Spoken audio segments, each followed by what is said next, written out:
Hello dear viewer, Noah here, and welcome to another video. Today I'm going to be looking at an out-of-bounds glitch in the old NES title, A Boy And His Blob. And this was actually a glitch that I had first found myself when I was about 6 years old. One of my first gaming consoles when I was a kid was the old Nintendo Entertainment System, and we didn't have very many games for it, maybe only about 7 or 8 cartridges in total. And one of them was this very obscure retro title. The premise of this game is that you have this blob that's following you around, and you can feed him jelly beans and he'll transform into various things. Like licorice turns him into a ladder. And this was back in the early 90s, and so we didn't really have the internet quite yet. And with so few games to play around with, one day when I was about 6 years old, I was just horsing around on this game, and I managed to find a way to clip out of bounds, and I discovered all sorts of interesting things out of bounds in this game. So when you're playing the game normally, you spend some time on this nighttime Earth planet collecting some treasure from underground, but we're not going to do any of that today. This out-of-bounds glitch that I found can actually be triggered fairly early into the game.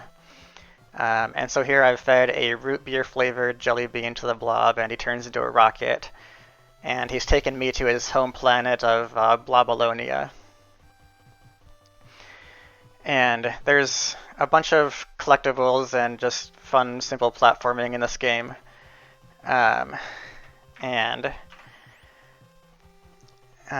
There's a couple of little underground grottos that you can get the blob into. And the first grotto that we're going to find is a couple of screens in, and there are some obstacles in the way that I'm going to clear out real fast. So this is a useful trick for the game early on, is that you use the coconut jelly bean to turn the blob into a coconut, and then you get a good running start and throw him. And what he does is he'll roll ahead past some of these obstacles, like these little bouncing marshmallow-looking things. And normally you'd have to maneuver past these obstacles yourself, and it's really tricky because the boy has very slippery controls, and trying to run and stop under these different things is fairly tedious. This screen here has these cherry bombs, and if you're even one screen away, it's instant game over. And so now that I've rolled the blob coconut through these screens, all the obstacles on the screens are now gone because the game considers that I had cleared them. But this is the screen that I wanted to get to in particular, because there is a grotto underground on this screen. And so I'm going to feed Blob the punch jelly bean, which turns him into a punch hole. And that takes me underground here. And then I'm going to whistle to bring the blob down here with me. And this is where I set up the glitch. So it might take me a couple of tries to get the timing right. But what I want to do is I want to whistle and have the blob come out of this punch hole shape, because as you see here, there's nowhere to go. But if I do it right, then I'll actually be a little bit under the ground and then can clip out of bounds. I'm going to put a save state here just in case I go through all of my jelly beans. Okay, so I've done the glitch now. You see my feet are sort of underneath the ground here, and this allows me to walk past the walls. And then there's all sorts of strange things out of bounds. So I've played through this game a couple of times. I've even beaten the game once or twice, and I'm not exactly sure where these dialogues appear in the game, if they're actually in the game at all. But here we have some text saying, "A boy hero heard a kid sob. Her tree cat got stuck on the job. A ladder he tried." I'm actually going to pause here and do a save state, because there's some interesting things to the left of the out of bounds, which can soft lock the game. So I'm going to go that way first and show what's over there. So here I am back in the grotto, and Blob is still up there waiting for me. when we go further left, it looks like there's the same text, but there's a couple of lines fewer. Um, and then this one, I think, is like the end credits after you beat the game. It says, and the evil king is defeated with his own hidden supply of vitamins, and all of Blobolonia salutes their savior. This screen here is shown on the title screen. If you let the title go for a little while, it gives the quick credits of who worked on this game. And then this is the room that you get soft locked in. This room is actually the final room of the game, except there's a couple of things missing. There's a platform up high with a bottle tipped over, and then I'm now stuck in this cage here, which you're never supposed to be in this cage normally. But I'll get to that a little bit later. So I am now locked on the screen, so I'm going to reload my save state from back when we first entered Out of Bounds, and we're going to explore in the other direction. So the next screen over, it adds another line of dialogue here. Oh, thank you, she cried. And then here's another underground grotto. And there's a few screens of just really glitchy output. Another grotto. More glitchy screens.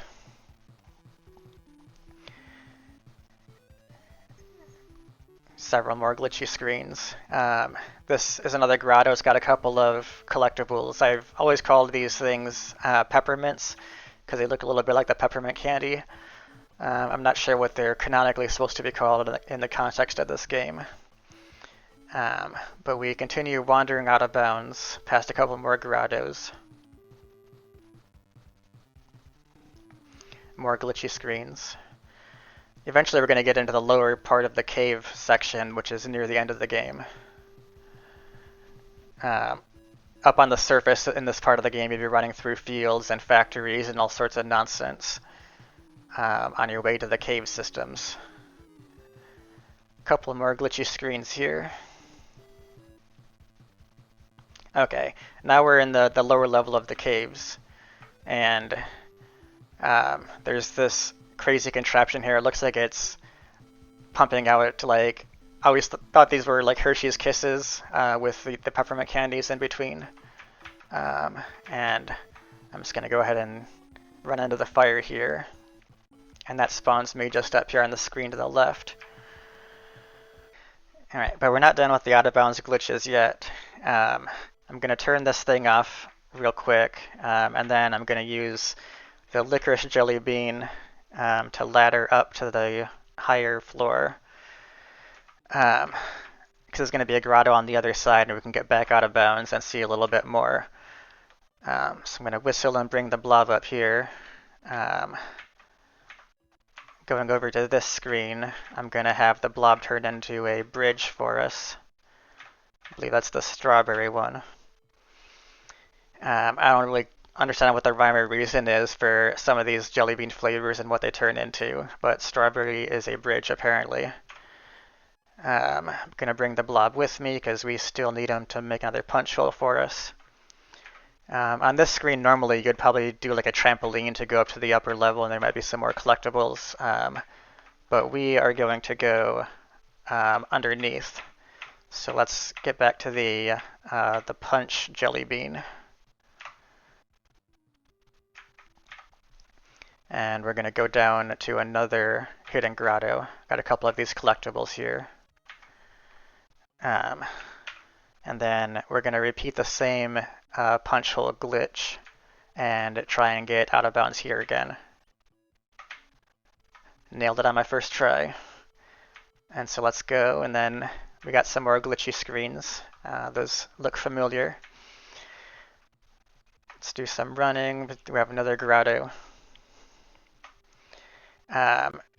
This one here, I believe, is part of the end of the game after you've saved Blobolonia. Maybe this is the screen before the text appears that narrates how the story concludes. Now this screen here is actually a normal screen that you would see in the game. This is the very last room of the cave. Normally this passageway to the right would be closed with a giant keyhole in the door, and you would turn Blob into a key using a jelly bean that you find on Earth. Like after you do like all the treasure hunting. The very last room on the Earth side of the game gives you, I think it's a lime jelly bean, which turns into a key, which is kind of funny for key lime flavor. Um, but I guess after you like unlock the room, you get this screen here, which um, it's positioned on a very low part of the map because we were like running out along the bottom out of bounds. But they must have done some kind of swapping of rooms in the map to make that work, which I find a little bit fascinating. Um, and then this is kind of what the end of the game normally looks like. Normally the blob would be in the cage already. Like even if he was following behind me just then, he would appear in this cage as soon as I enter the room. And that bottle that we saw in the first out of bounds room that was tipped over, it's up here. And so the way that you would normally end the game would be to throw I think you would throw an apple flavored jelly bean into the cage. You'd have to get a running start to throw it, and then the blob would turn into a jack, apple jack, and he would knock the bottle of vitamins over onto the corrupt king over here, and the day would be saved. But there is no blob right now, and I wonder if we can actually fix that. So I reloaded my save state to before I was trying this second punch hole glitch. I'm going to try and do it again. Oh. Alright, I didn't get the timing right that time. Because the trick is you got to like fall into it right as the blob is transforming out, so that the game still lets you fall. Because if you're too fast and you land in the hole before the blob begins transforming, then he won't transform anymore. And if you're too slow, then he's already out of the hole shape. All right, so we're back at the door here. One of the strangest jelly beans in the game is the ketchup jelly bean. Because the blob will not eat the ketchup jelly bean normally. There's a glitch to try to trick him into eating it, but like if I throw it at him, if I remember correctly, he normally will like kind of shake his head and he doesn't like it. But I think the pun with this one is that ketchup sounds like catch up, and so if you're ever like far away from the blob, you throw a ketchup jelly bean and he just teleports right to you. Okay, so because I've done this all out of bounds stuff, the game is a little bit just broken right now, and it did not teleport the blob to where I wanted him. But that's all right. And so that's basically the out of bounds glitch. As I said, I discovered this on my own when I was 6 years old, just playing around. I could have been made to be a QA tester instead of going into just full-on software engineering. But over all the years, this game continued to be very obscure, and I've looked up YouTube videos and kind of see what people are talking about with this game, and there's not a whole lot of content out there. And even like when I look up maps that people have made of the game, like here's a map somebody has of Blobalonia, and they don't even have the grottos aren't even documented very well on here. But this kind of shows like what the gauntlet was. This screen here was where we first went underground. And so you just go past all this nonsense. This part has like popcorn things coming at you. You enter the factory, there's some little switches you gotta pull to like get past some of these obstacles. And then you like enter the cave system, and there's these weird like tooth looking things that pop up and down you gotta run past. Here's that cauldron with the candy coming out. This was that second screen where we went underground, and if you went up on top, you could go over this way for, it looks like one piece of candy, which doesn't seem worth all the hassle of getting through all these screens here. And then this was the final room here with a giant door with the keyhole on it. But anyway, I think that'll do it for now. And by the way, this NES emulator that I was playing this on, it's called Tetanus, and it was actually programmed by my brother in Rust. and it's a really cool project. It's got these NTSC scan lines and everything for that kind of authentic look and feel. Um, I think I'll link to his emulator down in the description of this video. But there you have it. This is an out of bounds glitch that I never saw anybody else talk about online, and it's been so many decades. I figured I would just go ahead and put a video together about it, and kind of put it out there for the collective knowledge of retro video games. Um, until next time, I'm Noah, and thank you for watching.